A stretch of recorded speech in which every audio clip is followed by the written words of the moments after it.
दोपहर के समय राजा उदय सिंह प्यास के मारे जंगल में भटक रहा था। तभी उसकी नजर सामने एक सुंदर तालाब पर पड़ी। राजा उदय सिंह उस तालाब के नजदीक चला गया और अपने आप से बोला,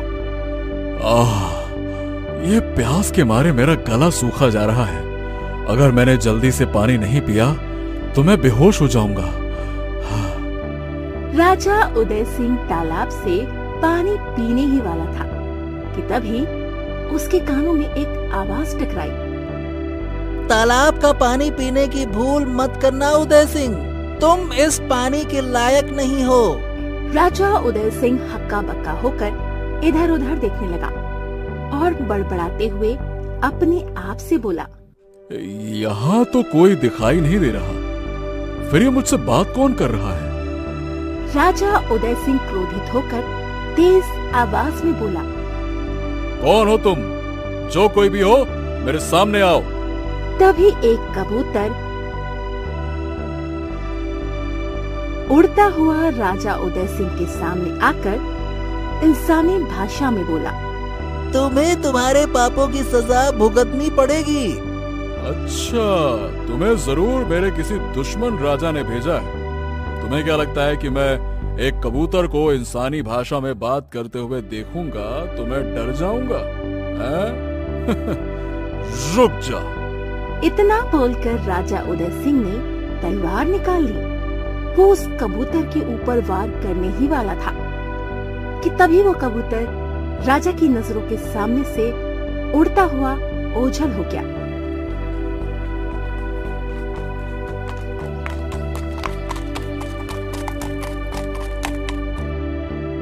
इस घटना के 20 साल बाद राजा उदय सिंह अपने महल के बाहर बगीचे में खड़ा हुआ आम के पेड़ को निहार रहा था कि तभी उसका मंत्री चतुर्भुज उसके पास आकर बोला, महाराज के जय हो महाराज। क्या हुआ मंत्री? तुम्हारे चेहरे पर ये चिंता की लकीरें कैसी झलक रही हैं? महाराज, हमेशा की तरह इस बार भी यात्री शिकायत लेकर आए हैं। कैसी शिकायत?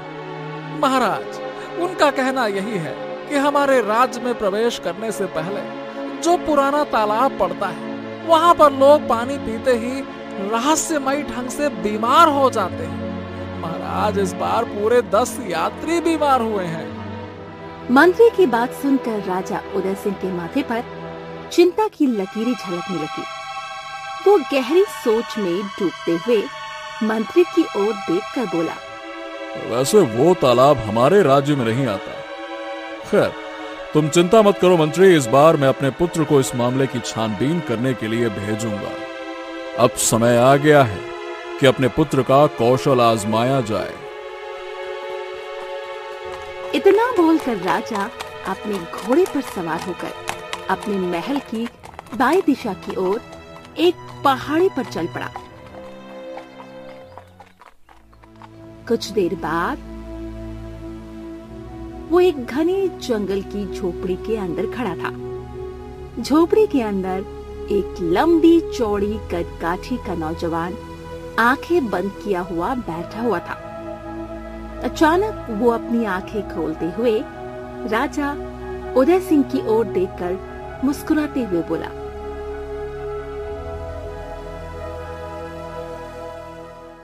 पिताजी, आपने यहाँ आने का कष्ट क्यों किया? तुम पहले से ही कठिनाइयों में रहना पसंद करते हो पुत्र, तो मैं तुम्हें और कष्ट नहीं देना चाहता था। एक राजा का जीवन कठिनाइयों से ही भरा होता है पिताजी। राजा एक योद्धा भी होता है और योद्धा बनने के लिए कठिनाइयों से भरा जीवन बिताना पड़ता है। वाह, मुझे तुम पर गर्व है पुत्र। दरअसल मैं तुम्हारे पास एक बहुत खास काम लेकर आया हूं। आदेश कीजिए पिताजी। अब तुम तो जानते हो कि पिछले कुछ वर्षों से हमारे राज्य में आने वाले यात्री अक्सर हमसे शिकायत करते हैं कि यहाँ से कुछ दूरी पर पुराने तालाब के पास कुछ यात्री अचानक से पानी पीते ही बीमार हो जाते हैं। मैं चाहता हूं कि तुम इस मामले की छानबीन करो और इसका क्या रहस्य है पता करो। पिताजी, अब मैं वापस तभी लौटूंगा जब मैं इस रहस्य का पता लगा लूंगा। आप निश्चिंत होकर महल वापस लौट जाइए। शाबाश, मुझे तुमसे यही उम्मीद थी। जाओ। इतना बोलकर राजा उदय सिंह वहां से महल की ओर चला गया। राजकुमार मधुकर उसी समय अपना घोड़ा तैयार करके अपने राज्य की सीमा से बाहर निकल गया। लगातार 6 घंटे घोड़ा दौड़ाने के बाद अब वो दूसरे राज्य की सीमा पर था। राजकुमार मधुकर दोपहर के समय सुहावनी मौसम में अपने घोड़े पर जा रहा था। तभी उसकी नजर एक सुंदर कन्या पर पड़ी जो झाड़ियों में कुछ तलाश रही थी। राजकुमार मधुकर तुरंत अपना घोड़ा रोककर उस कन्या को निहारते हुए बोला, क्या हुआ सुंदर कन्या, क्या तुम्हारा कुछ हो गया है? राजकुमारी पुष्पा राजकुमार मधुकर की ओर गौर से देखती हुई बोली, कौन हो तुम और तुम्हारी हिम्मत कैसे हुई मुझसे बात करने की? क्यों? क्या इस राज्य में लड़कियों से बात करने की मनाही है क्या? नहीं, लेकिन कोई भी आम आदमी इस तरह से राजकुमारी से बात नहीं कर सकता। राजकुमारी की बात सुनकर राजकुमार मधुकर हंसता हुआ बोला, अगर तुम राजकुमारी हो तो मैं भी कोई आम नागरिक नहीं हूँ। खैर, जाने दो। ये बताओ, तुम्हारा कुछ हो गया है क्या? हाँ, पिताजी ने मुझे कुछ दिन पहले ही एक सोने का हार भेंट में दिया था जो कहीं गिर गया है। मैं बहुत देर से तलाश कर रही हूँ, मिल ही नहीं रहा। तुम निश्चिंत होकर अपने राज्य चली जाओ, मैं तुम्हारा हार ढूंढकर तुम्हारे महल ले आऊंगा। तुम इस राज्य की राजकुमारी हो, इस तरह खुलेआम तुम्हारा जंगल में घूमना तुम्हारे लिए खतरनाक साबित हो सकता है। राजकुमार मधुकर की बात सुनकर राजकुमारी मुस्कुराने लगी। तभी राजकुमार मधुकर मुस्कुराते हुए राजकुमारी की ओर देखकर बोला, वैसे तुम्हारा नाम क्या है? मेरा नाम पुष्पा है। इतना बोलकर राजकुमारी शर्माती हुई वहां से चली गई और राजकुमार उस हार को झाड़ियों में तलाश करने लगा। कुछ देर बाद वो हार को तलाशते हुए एक बहुत पुराने तालाब के पास पहुंच गया और उस तालाब को बहुत गौर से देखने लगा। कभी एक कबूतर पंख फड़फड़ाता हुआ राजकुमार के ऊपर इर्द गिर्द मंडराने लगा। राजकुमार मधुकर ने देखा उस कबूतर के मुंह में एक सोने का हार था। अचानक उस कबूतर ने वो सोने का हार राजकुमार के ऊपर फेंक दिया और बोला, जाओ, इसे राजकुमारी को दे देना। कबूतर के मुंह से इंसानी भाषा सुनकर राजकुमार मधुकर बुरी तरह से हैरत में पड़ गया। ये क्या? तुम तो इंसानी भाषा में बात कर रहे हो। कौन हो तुम? मगर कबूतर उसी का बात का जवाब दिए बगैर बहुत ही तेजी से उड़ता हुआ राजकुमार की नजरों से ओझल हो गया। राजकुमार मधुकर राजकुमारी पुष्पा के महल के अंदर की ओर चला गया।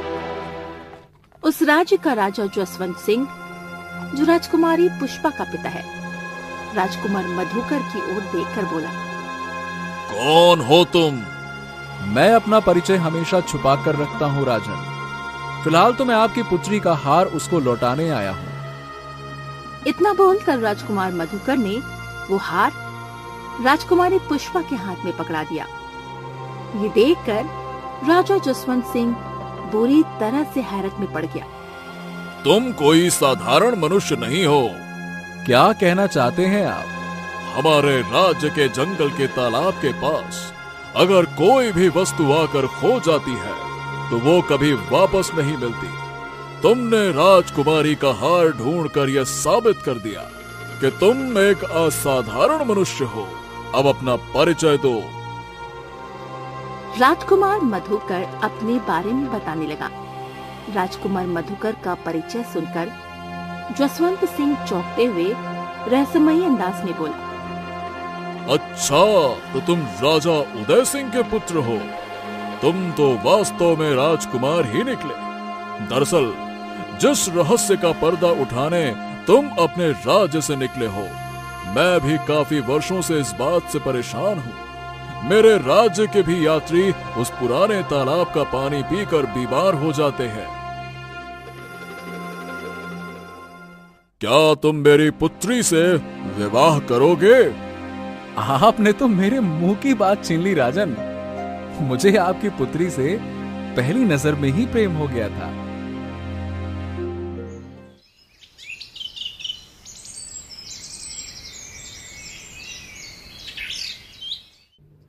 अगले दिन राजकुमार मधुकर का धूमधाम से विवाह करा दिया गया।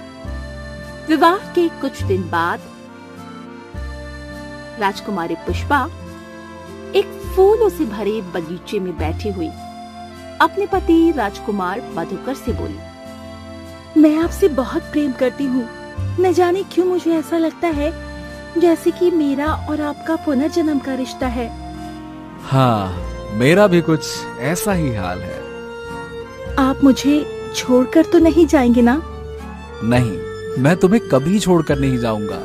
तभी राजकुमारी कुछ सोचकर राजकुमार मधुकर से बोली, मेरी एक बात समझ में ये नहीं आई, पिताजी ने जब मेरे विवाह की बात आपसे की, आप तुरंत तैयार कैसे हो गए? आपने अपने पिताजी, क्योंकि वो भी एक राजा है, बताना तक गवारा नहीं समझा? मुझे हमेशा इस बात का डर सताया रहता है, जब आप मुझे अपने राज्य में ले जाओगे तो क्या वो मुझे अपनी बहू के रूप में स्वीकार करेंगे? राजकुमार मधुकर गहरी सोच में डूबता हुआ बोला, मैं अपने फैसले स्वयं लेता हूँ। राजकुमार मधुकर की बात सुनकर राजकुमारी मुस्कुराने लगी। राजकुमार मधुकर राजकुमारी पुष्पा के प्यार में ऐसा खोया कि उसे याद ही नहीं रहा कि वो किस मकसद के लिए निकला था। वहीं दूसरी ओर राजा उदय सिंह बड़बड़ाता हुआ बेचैनी से अपने महल के बगीचे में टहल रहा था। हाँ, राजकुमार को गए हुए काफी समय बीत चुका है, अब तक उनकी कोई खबर नहीं है। अब तो मुझे चिंता होने लगी है क्या नहीं है। हाँ। राजा उदय सिंह ने इतना कहा ही था कि तभी अचानक से वही कबूतर उड़ता हुआ राजा उदय सिंह के इर्द गिर्द मंडराने लगा और उसकी ओर देखकर हंसते हुए बोला, तुम इधर अपने पुत्र का इंतजार कर रहे हो और तुम्हारा पुत्र राजकुमारी के साथ विवाह करके ऐशो आराम की जिंदगी काट रहा है। ये सुनकर राजा उदय सिंह के चेहरे पर क्रोध झलकने लगा। अच्छा, तो तुम वही कबूतर हो जो 20 वर्ष पहले मुझे मिले थे। उस समय तो तुम मुझसे बच गए थे, लेकिन आज नहीं बच पाओगे। अरे रुको रुको, मुझे मारने से पहले एक बार अपने गुप्तचरों को भेजकर राजकुमार का हाल भी तो मालूम कर लीजिए। सच तो ये है कि तुम्हारा पुत्र भूल चुका है कि तुमने उसे किस मकसद के लिए भेजा था। वो तो तुम्हारे शत्रु राजा जसवंत सिंह की बेटी से विवाह करके महल में आराम से जीवन व्यतीत कर रहा है और तुम यहाँ पागलों की तरह उसका इंतजार कर रहे हो। इतना बोलकर वो कबूतर फिर से राजा उदय सिंह की आंखों के सामने से उड़ता हुआ ओझल हो गया। राजा उदय सिंह क्रोध से सीधे महल के अंदर आ गया और मंत्री को आवाज लगाने लगा, मंत्री चतुर्भुज, कहाँ हो तुम? राजा की आवाज सुनकर मंत्री तुरंत वहां पर पहुंचते हुए बोला, क्या बात है राजन, आपके चेहरे पर ये क्रोध कैसा?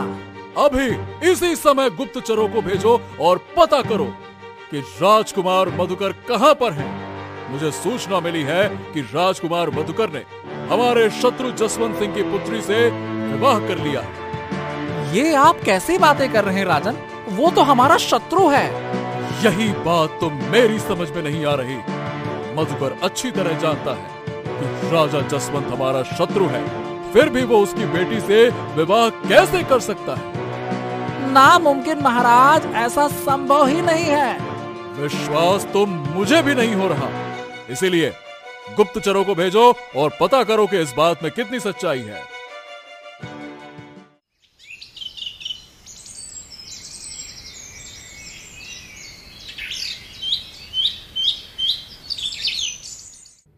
अगले दिन एक गुप्तचर राजकुमार मधुकर का पता करने निकल जाता है।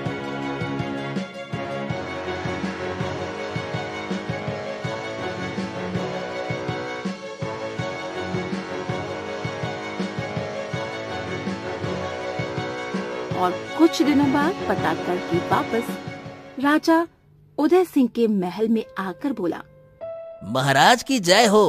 आपको जो सूचना मिली थी वो बिल्कुल सही थी महाराज। मैंने स्वयं राजकुमार मधुकर को राजा जसवंत सिंह की पुत्री राजकुमारी पुष्पा के साथ देखा है। अब वो उनके पति हैं।